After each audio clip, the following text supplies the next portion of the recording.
Hello Rohan. उम्मीद करता हूँ आप सबकी तैयारी अच्छी चल रही है।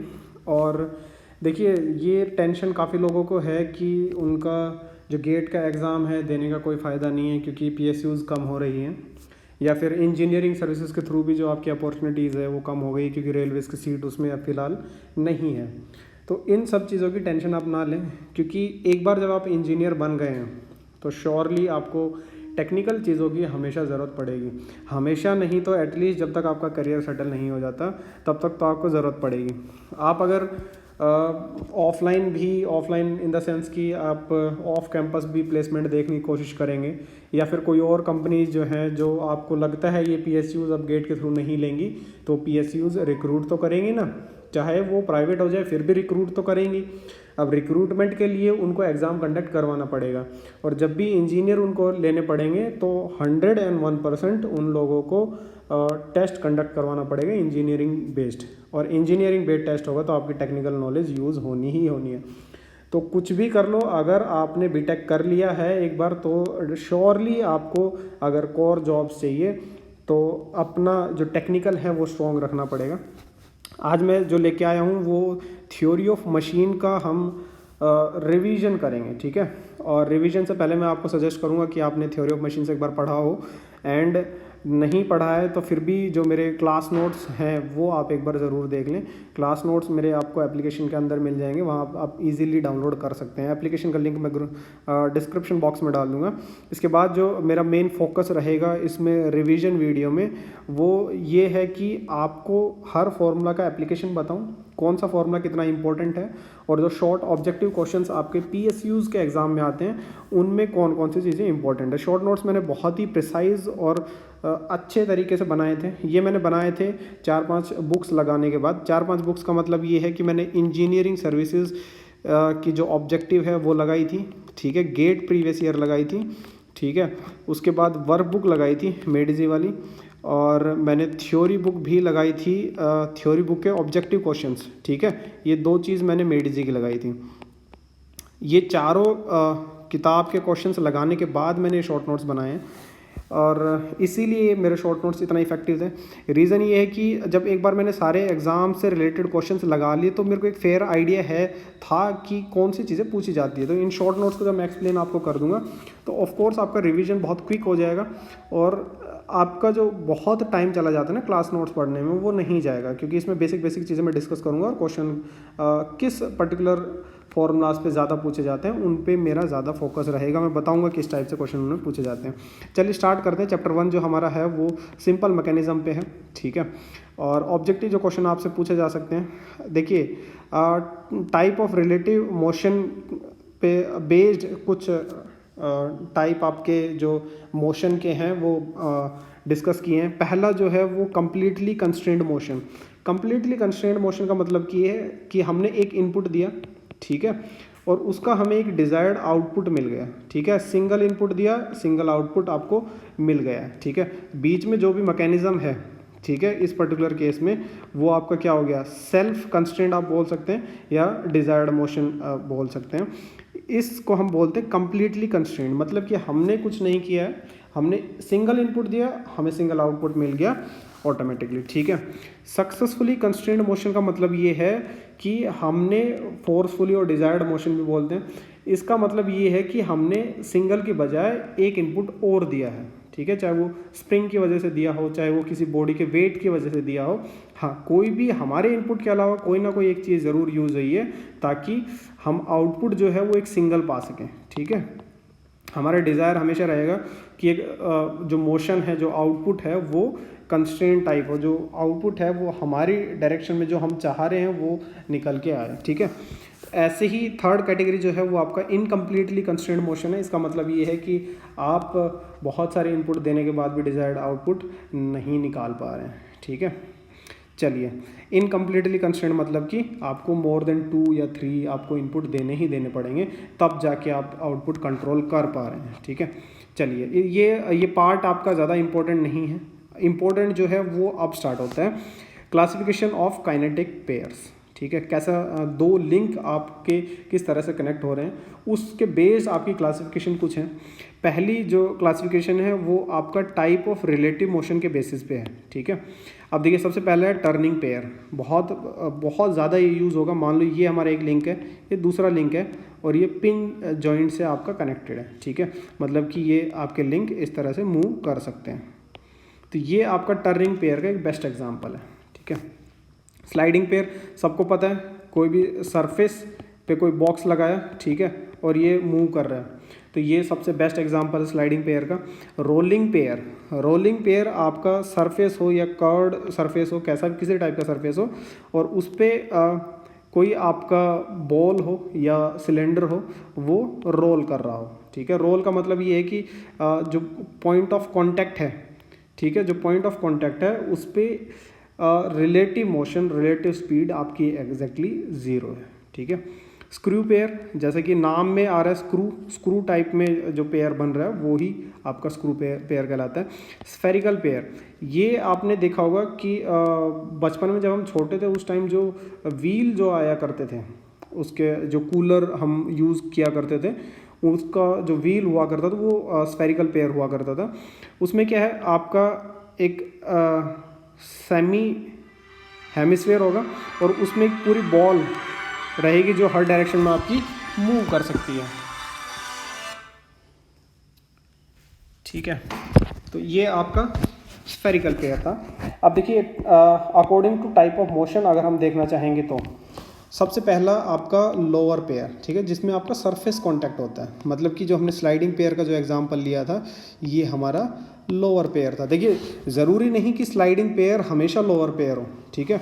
अब एग्जांपल आपको एक देता हूँ, ठीक है। मान लीजिए ये आपका इस टाइप का शेप का एक ऑब्जेक्ट है जो कि आपके सरफेस पे स्लाइड कर रहा है, ये आपका सरफेस है, ठीक है। तो इसका जो कांटेक्ट आया सरफेस के साथ वो लाइन कांटेक्ट आया, ठीक है। तो ये आपका हायर पेयर हो गया, ठीक है। लाइन कांटेक्ट या पॉइंट कांटेक्ट जब भी आपका आएगा तो हायर पेयर होगा। हाँ, ये ऐसे मूव कर रहा है तो ऑफ कोर्स ये स्लाइडिंग पेयर भी है, ठीक है। तो ये जो अलग अलग की कैटेगरी है, कैटेगरी 1, 2, 3, इनको इंटरमिक्स ना करें, ठीक है। सबकी डेफिनेशन आई होप आप समझते जाएं और फिर जब क्वेश्चन जिस टाइप से पूछेगा आप अकॉर्डिंगली आंसर देंगे, ठीक है। लोअर पेयर का मतलब सिर्फ इतना है कि उसमें सरफेस कांटेक्ट होना चाहिए, ठीक है। जैसे कि ब्लॉक आपका अगर स्लाइड कर रहा है तो लोअर पेयर है, ठीक है। हायर पेयर का मतलब ये है कि आपका लाइन कांटेक्ट हो या पॉइंट कांटेक्ट हो, ठीक है। जब भी आपकी कोई चीज़ रोल कर रही है, मान लो कोई बॉल है वो अगर रोल कर रही है तो वो आपका पॉइंट कांटेक्ट बनाती है, ठीक है, स्फेरिकल है।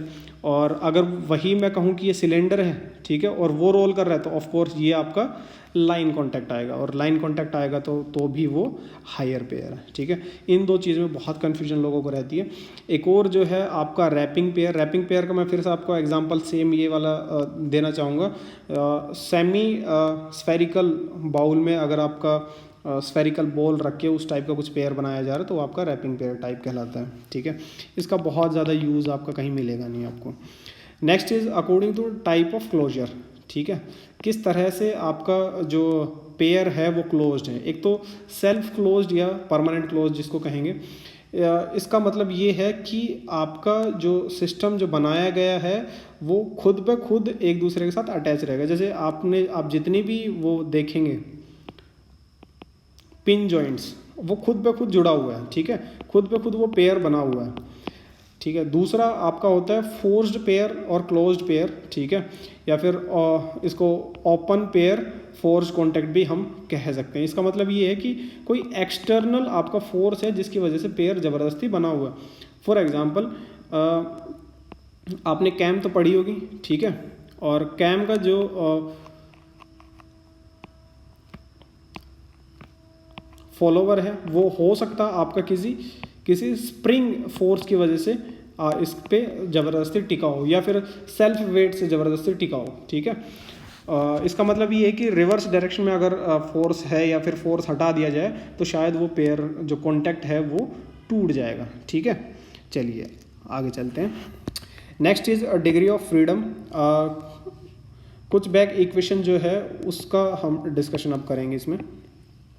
देखिए ये वाली इक्वेशन आपकी बहुत ही ज़्यादा इंपॉर्टेंट है। इंपॉर्टेंट इसलिए क्योंकि इस पे भर भर के आपके क्वेश्चन आते हैं।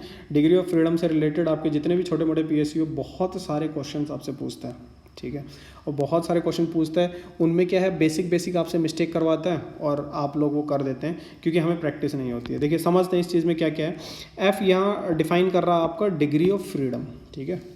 डिग्री ऑफ फ्रीडम का मतलब ये है कि किसी भी पर्टिकुलर सिस्टम में अपने को कितने इनपुट देने पड़ेंगे कि अपना डिज़ायर्ड आउटपुट आ जाए, ठीक है।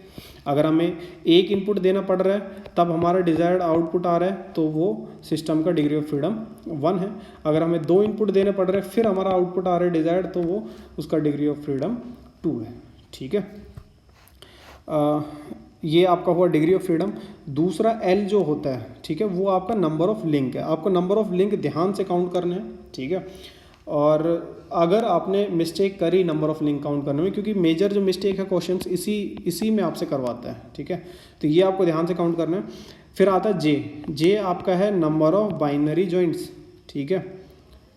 समटाइम्स इसको हम मान लेते हैं नंबर ऑफ लोअर पेयर्स, ठीक है, क्योंकि जितने भी हमारे लोअर पेयर्स हैं वो सारे बाइनरी जॉइंट बनाते हैं। बट हाँ, लोअर पेयर आपका बाइनरी जॉइंट में कन्फ्यूजन तब होती है जब आपका कोई टर्नरी या क्वार्टरनरी जॉइंट आ जाता है। मतलब कि एक ये पिन है, इसी पिन पे आपके 3 लिंक जुड़े हुए हैं, ठीक है। अगर 3 लिंक इस पे जुड़े हुए हैं तो इसको अगर लोअर पेयर में काउंट करेंगे तो शायद ये एक ही लोअर पेयर है, ठीक है। बट हाँ, जब इसको बाइनरी जॉइंट की तरह हम सोचेंगे तो इस पर्टिकुलर चीज़ को हम काउंट करेंगे पहला बाइनरी जॉइंट, ठीक है, और दूसरा बाइनरी जॉइंट। तो इसको हम 2 बाइनरी जॉइंट में काउंट करेंगे। अगर यहीं पे आपके 4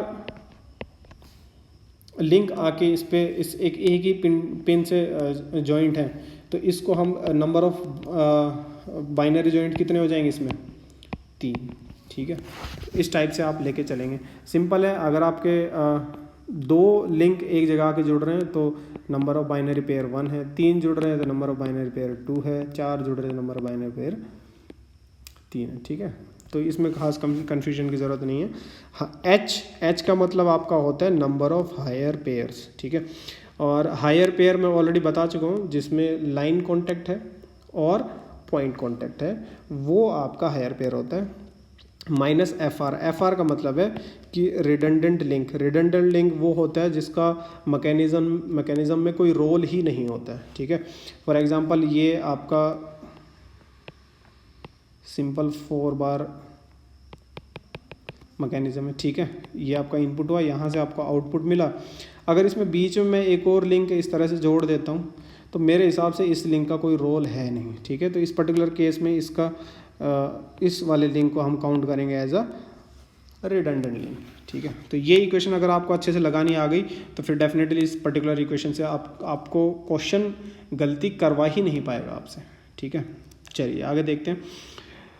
ग्रुबलर्स इक्वेशन, इसमें कुछ नहीं है, ये जो हमने कुछ बैक इक्वेशन पहले पढ़ी है, इसी पर्टिकुलर इक्वेशन में अगर मैं डिग्री ऑफ फ्रीडम की वैल्यू 1 रख दूँ और हायर पेयर की वैल्यू भी 1 रख दूँ और मान के चलूँ कि एफ आर रिडंडेंट लिंक भी कुछ नहीं है, ठीक है, तो इसी इक्वेशन में की जो रीअरेंज करेंगे वो आपकी ये आ जाएगी, ठीक है।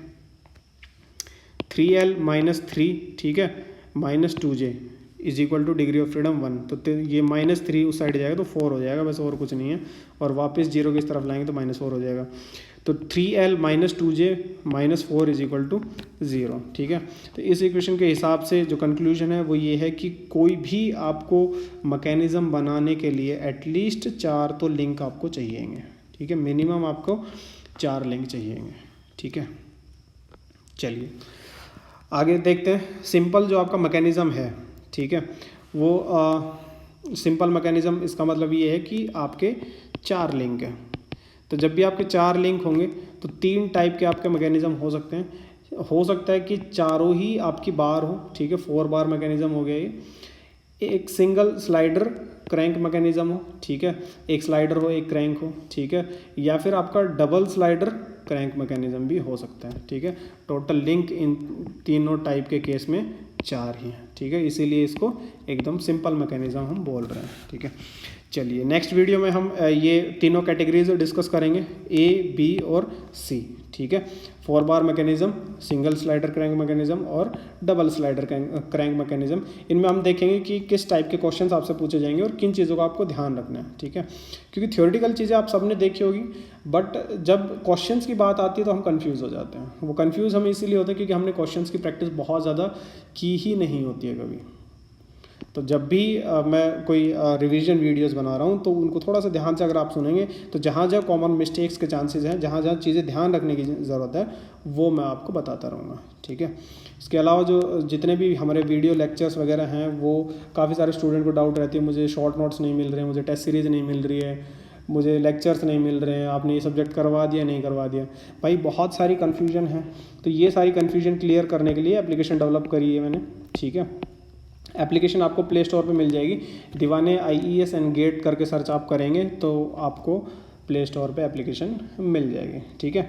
तो वो आप डाउनलोड कर लेंगे, उसमें सारी चीज़ें एक जगह अरेंज करके मैंने रखी है, तो आपके लिए हेल्पफुल रहेगी, ठीक है। चलिए, stay focused and do well in exam.